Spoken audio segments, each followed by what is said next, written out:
ঘড়ি ধরে ছুটে চলা, জিম সেশন থেকে অনুশীলন, ট্রেনারের তত্ত্বাবধানে ফিটনেসে মনোযোগ দেওয়া, এই সব কিছুই যেন নিজেকে নিজের চেনা জায়গায় ফিরিয়ে আনার এক অবিরাম লড়াই।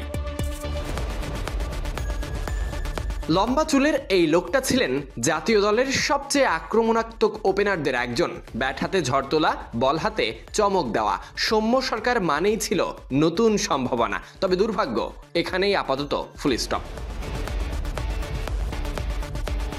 সৌম্য হারিয়ে গেছেন সময়ের সঙ্গে, গেছেন আড়ালে ইনজুরির কারণে, অফ ফর্ম আর নতুনদের দাপটে। তাই তো কাছে থেকেও বাঁহাতি এই ওপেনার অনেক দূরে।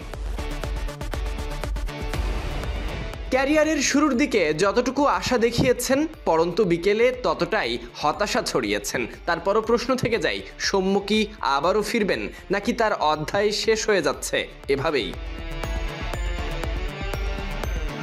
2024 সালের ডিসেম্বরে ওয়েস্ট ইন্ডিজের বিপক্ষে সবশেষ টি-20 খেলেন সৌম্য। সেই ম্যাচে তার ব্যাট থেকে আসে মাত্র 11 রান, খেলেছিলেন 18 বল। এরপর চলতি বছরের ফেব্রুয়ারিতে ভারতের বিপক্ষে একটি ওয়ানডে ম্যাচে সুযোগ পেলেন। সেই ম্যাচে 5 বল খেলে কোনো রানই করতে পারেননি। এই পারফরমেন্সে নির্বাচক সহ দেশের সমর্থকেরাও হতাশ হয়েছেন। আস্থা কমে গেছে টিম ম্যানেজমেন্টের। ব্যর্থতাকে সঙ্গ দিতে যুক্ত হওয়া ইনজুরির সমস্যা। 32 বছর বয়সী এই ব্যাটারের খেলা শেষ টি-20 ম্যাচ, যেটা ওয়েস্ট ইন্ডিজের বিপক্ষে তাদেরই মাটিতে। তখন ফিল্ডিং করতে গিয়ে আঙ্গুলে চোট পান সৌম্য সরকার। চোট ছিল গুরুতর, 5টি সেলাইও লেগেছিল। সেখান থেকে ফিরতে না ফিরতেই শুরু হয় পিঠের ব্যথা।